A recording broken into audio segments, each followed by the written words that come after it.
اعوذ باللہ من الشیطان الرجیم بسم اللہ الرحمن الرحیم۔ رزق کے وظائف آپ کے ساتھ پیش کیے جا رہے ہیں، کم از کم الحمدللہ 500 سے اوپر رزق کے وظائف آپ کے ساتھ پیش کیے گئے ہیں۔ آگے بھی انشاءاللہ پیارے پیارے وظائف کے ساتھ آپ کے ساتھ حاضر ہوں گے۔ آج میں آپ کو سب سے پیاری بات بتانا چاہتی ہوں، اگر آپ کے دل پر اثر کرے تو کیا ہی بات ہے۔ بے انداز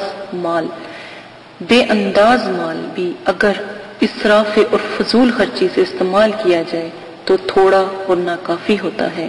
حضرت علی رضی اللہ عنہ کہ انسان کے پاس جتنا بھی مال ہو لیکن اس کی قدر و قیمت نہ ہو تو وہ بھی اس انسان کے لیے کم پڑ جاتا ہے، چاہے وہ مال کے پہاڑوں کے برابر کیوں نہ ہو۔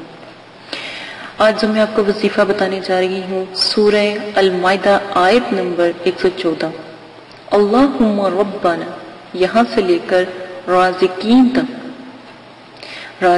تک اس قرآنی دعا کے پڑھنے والوں کو اللہ تعالیٰ غیب سے رزق عطا فرماتے ہیں، خیر و برکت عطا فرماتے ہیں، جہاں کہیں سے رزق کا کوئی وسیلہ نظر نہیں آ رہا ہوتا۔ مایوسی اور نا امیدی ہر طرف سے اس کو گھیرے ہوئے ہوتی ہے، پریشانی ختم ہونے کا نام نہیں لیتی، لیکن اس وظیفے سے پریشانی دور دور تک بھاگ جاتی ہے۔ اس شخص کا دسترخوان انتہائی وسیع ہو جاتا ہے۔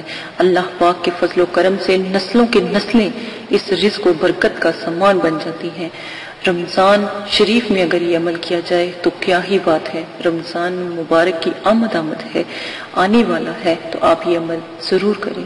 اللہ پاک یہ عمل رمضان میں جو کرتا ہے اس کے لیے رزق کے دروازے جو ہوتے ہیں، رزق کے قفل ہٹا کر رزق کے دروازے کھول دیے جاتے ہیں۔ الحمدللہ یہ عمل لازم کیجئے گا، بہت پیارا عمل ہے۔ جتنی بھی آپ اس عمل کی قدر کرو اتنی ہی کم ہے۔ اول آخر تا ادا درود شریف 3 5 7 11 مرتبہ، ان سب میں سے کوئی ایک مرتبہ آپ درود شریف پڑھیں، آسمان کی طرف منہ کر کے پھونک مار دیں۔ اللہ پاک دل ہی دل میں جو بھی اللہ پاک سے آپ دعا کرو گے، زندگی بھر اس دعا کا فیض آپ کے ساتھ رہے گا۔ اگر آپ روز کرنا چاہتے ہو یہ عمل تو روز کرو۔ الحمدللہ یقین مانیں کہ بہت بلند عمل ہے۔ رمضان المبارک میں یہ عمل لازماً کیجیے گا۔ میری سب سے ریکویسٹ ہے، سب سے میری اپیل ہے، درخواست ہے کہ یہ عمل رمضان مبارک میں ضرور کریں۔ اجازت دیجیے گا، اپنا خیال رکھیے گا، اس بہن کو ناچیز کو بھی دعاؤں میں یاد رکھیے گا جیسے میں آپ کو ہر دعا میں یاد رکھتی ہوں۔